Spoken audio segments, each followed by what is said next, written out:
Hello, welcome students. आज हम देखेंगे class 8 Sanskrit Surabhi MP board chapter 2 कालज्ञ वराहमिहिरः। कालों के ज्ञाता, समय के ज्ञाता, को जानने वाले वराहमिहिर, ये जो चैप्टर है उसके एक्सरसाइज को। सो स्टूडेंट्स, जिन्होंने अभी तक इस चैनल को सब्सक्राइब नहीं किया है, चैनल को सब्सक्राइब कीजिए, वीडियो को लाइक कीजिए, अपने फ्रेंड्स के साथ शेयर कीजिए और कोई भी डाउट या क्वेरी हो तो कमेंट सेक्शन में कमेंट कर दीजिए। और ये जो चैप्टर है कालज्ञो वराहमिहिरः, इसका जो ट्रांसलेशन है वो ऑलरेडी चैनल पर अपलोडेड है और मैंने उसका लिंक डिस्क्रिप्शन बॉक्स और कमेंट सेक्शन में पुट कर दिया है, तो आप डायरेक्ट उस वीडियो तक पहुंच सकते हैं। तो चलिए पहला क्वेश्चन देखते हैं। एक पदेन उत्तरम लिखत। आपको 1 वर्ड में आंसर लिखना है, मतलब आपका जो क्वेश्चन है उसका आंसर सिर्फ एक ही शब्द में लिखना है।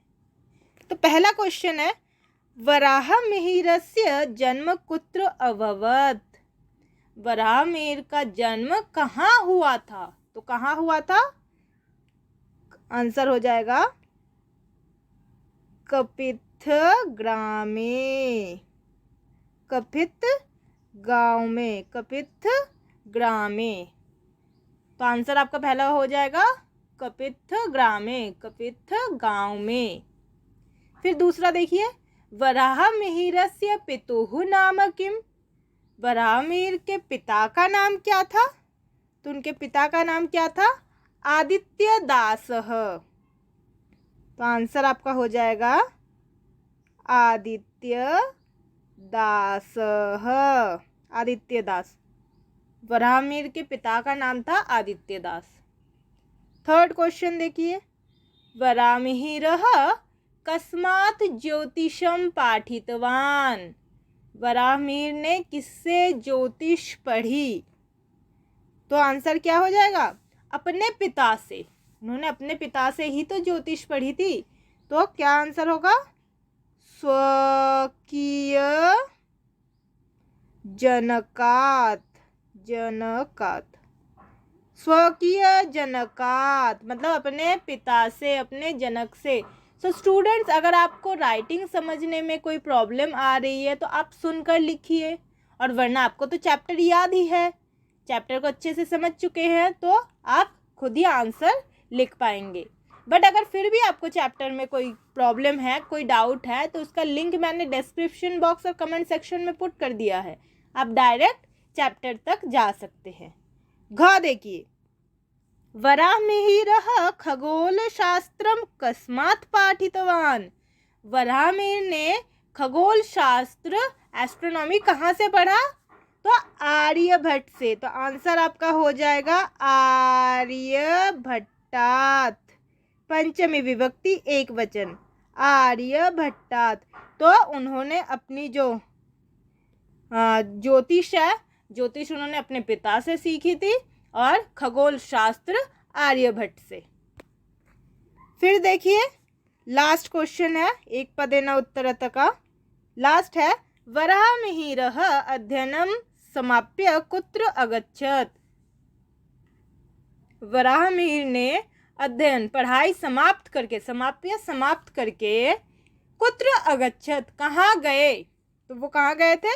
उज्जैनी गए थे। तो आंसर हो जाएगा उज्जयिनीम। द्वितीय विभक्ति एक वचन, उज्जैनी का द्वितीय विभक्ति उज्जयिनीम, उज्जैनी को गए थे। आई होप स्टूडेंट्स आपको क्वेश्चन नंबर 1 बिल्कुल क्लियर है। अब चलते हैं क्वेश्चन नंबर 2 में। एक वाक्येन उत्तरम लिखत। अब यहाँ पे आपको कंप्लीट सेंटेंस में आंसर लिखना है। तो क पार्ट देखिए, वराहमिहिरस्य जन्म कदा अभवत्। वराहमिहिर का जन्म कब हुआ था? तो अब आपको पहले क्वेश्चन से लिखना है, वराहमिहिरस्य जन्म, फिर 4 499, आप चाहे तो ऐसे लिख सकते हैं या फिर 499 ऐसे लिखा जाता है, 499 ख्रीष्टाब्दे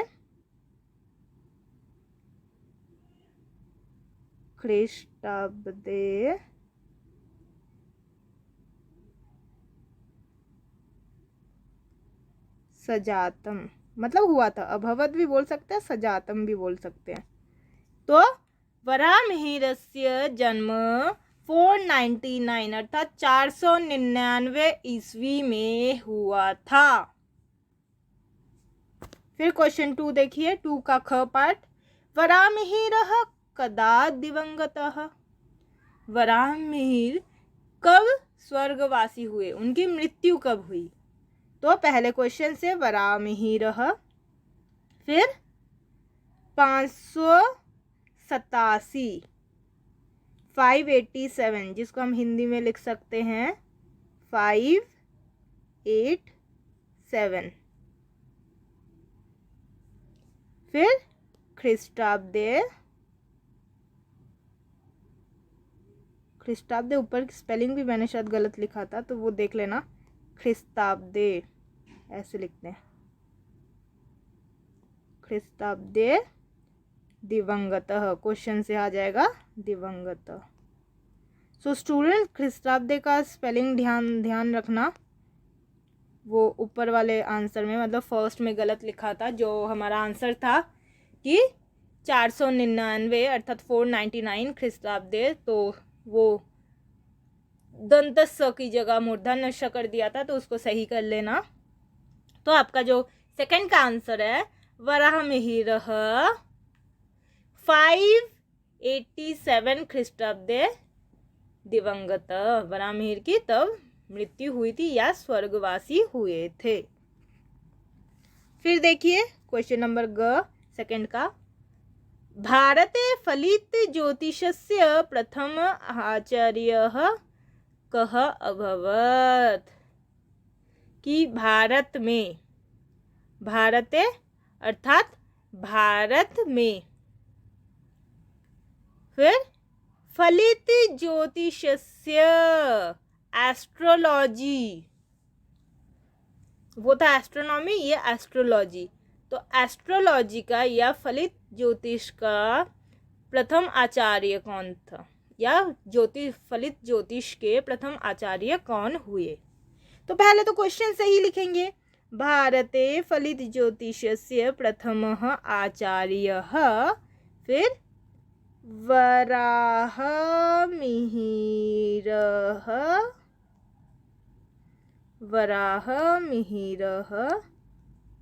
अभवत्, वराहमिहिर हुए। भारत में फलित ज्योतिष के प्रथम आचार्य वराहमिहिर हुए। फिर घ पाठ। वराहमिहिरेण के ग्रंथाः विरचिताः, वराहमिहिर के द्वारा कौन से ग्रंथ या किस ग्रंथ की रचना की गई, या फिर वराहमिहिर ने कौन से ग्रंथ रचे। तो पहले क्वेश्चन से ही हो जाएगा, वराहमिहिरेण, बस पहले इतना ही लिखना है, वराहमिहिरेण, फिर उसके बाद मैं बता रही हूँ,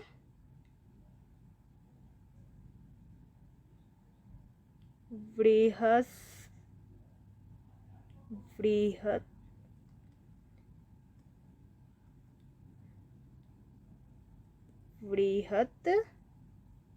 संहिता, पहले वराहमिहिरेण, फिर बृहत संहिता, फिर बृहज्जातकम्,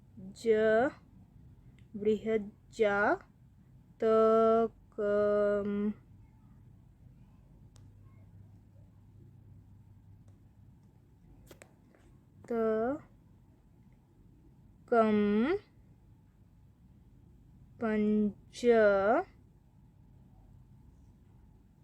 सिद्धांतिका,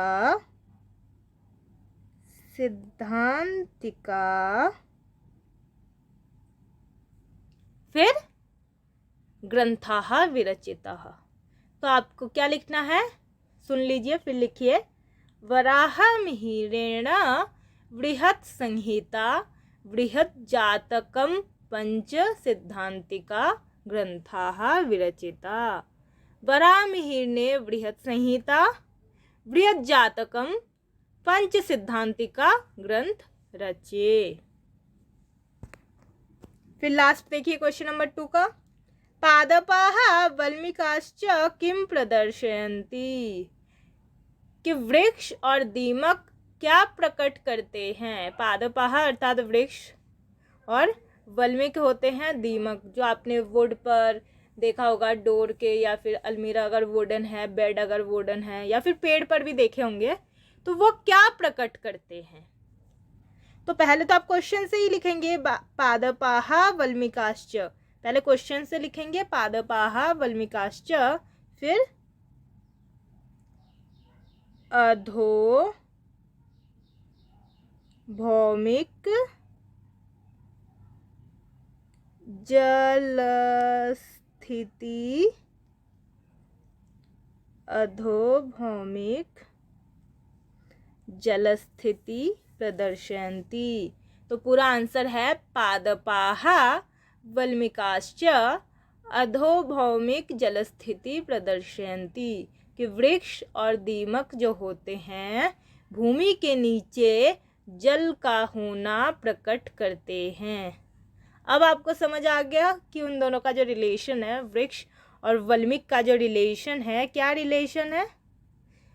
तो यही है कि भूमि के नीचे जो जल है वो प्रकट करते हैं कि हाँ क्या कितना है, या फिर क्या, मतलब पानी के बारे में हमें सूचना देते हैं, आप ये बोल सकते हो।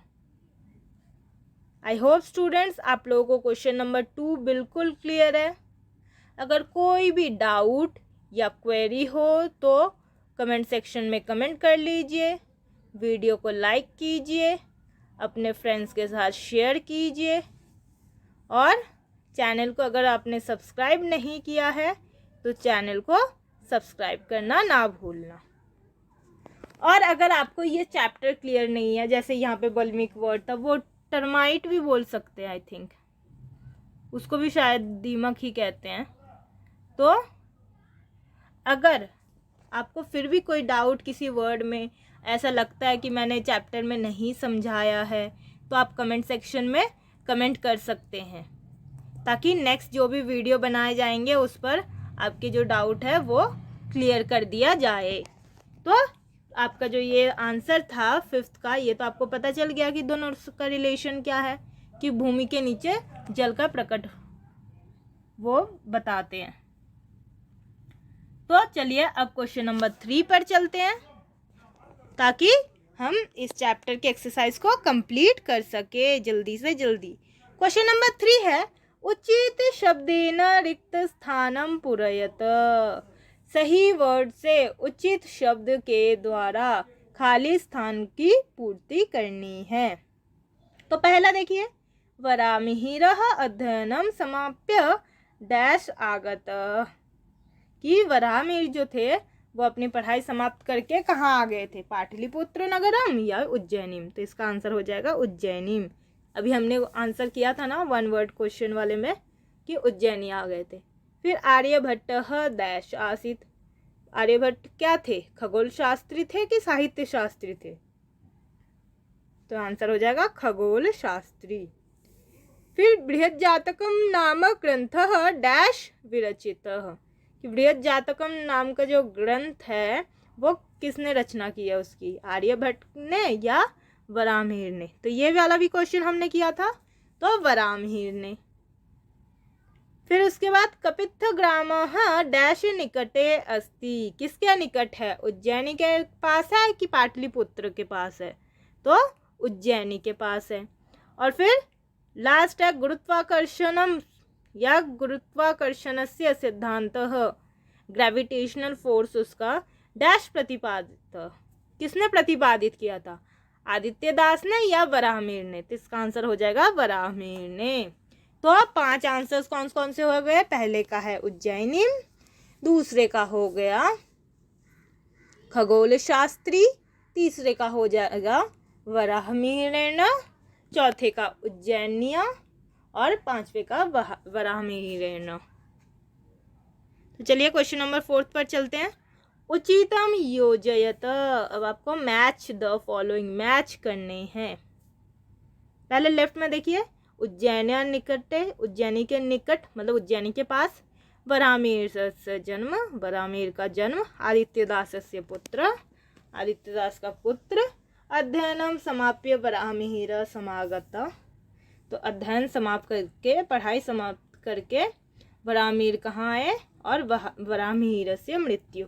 ये अभी हमने एक्सरसाइज में ही ऊपर के क्वेश्चंस में कर लिया, तो ये तो आपके लिए हार्ड हो ही नहीं सकता।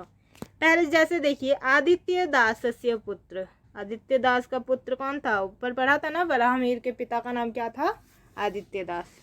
तो ये आपका पहला ही हो गया। दूसरा, जैसे अगर आपको नहीं आ रहा है, शुरू के नहीं आ रहे, तो आपको जहाँ से आ रहे हैं वहीं से करो।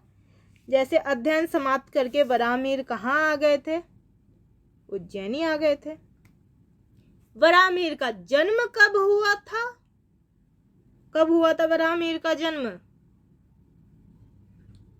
तो 499 में हुआ था।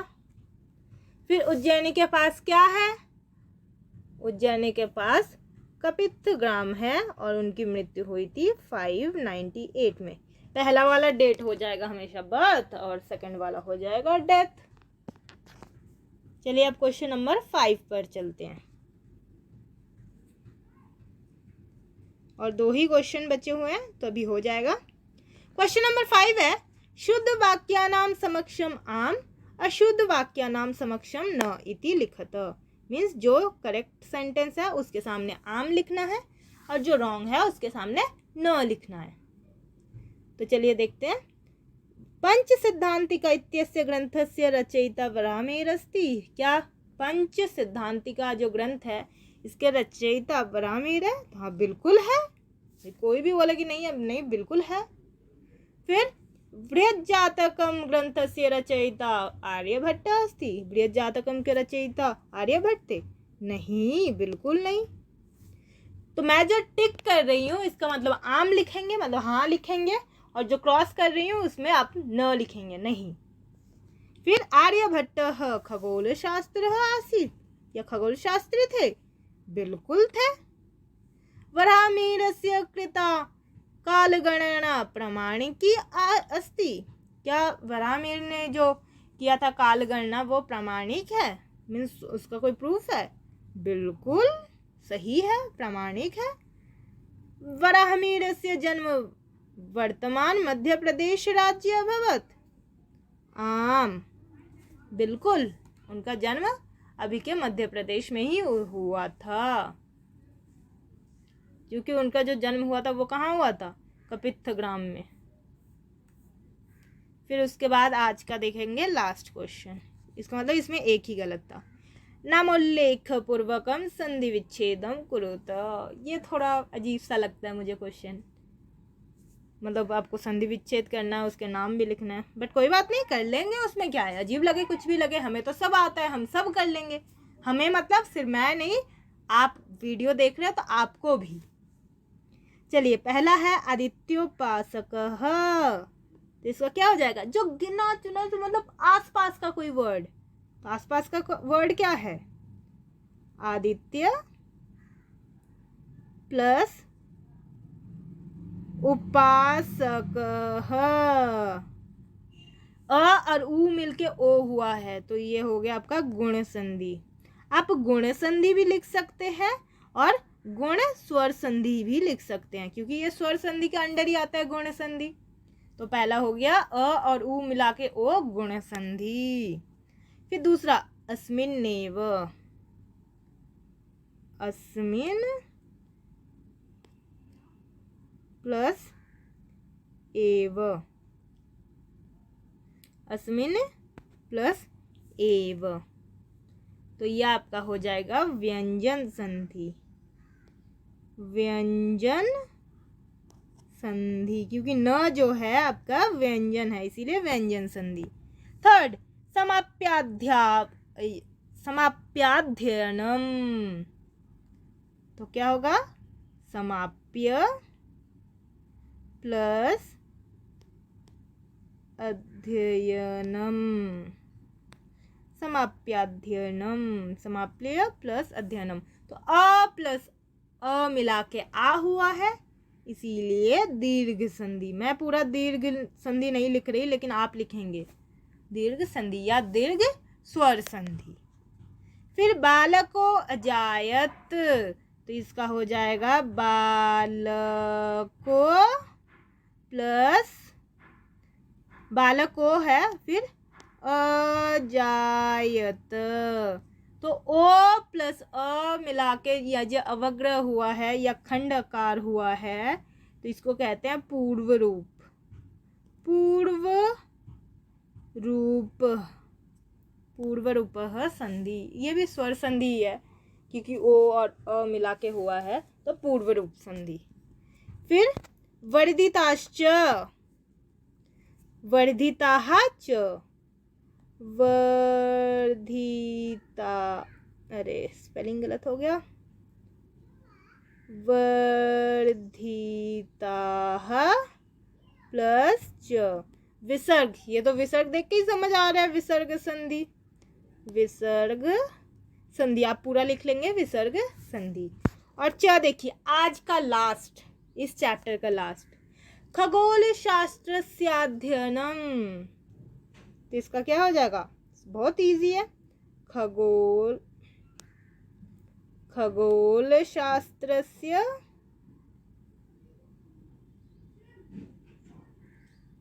प्लस अध्ययनम,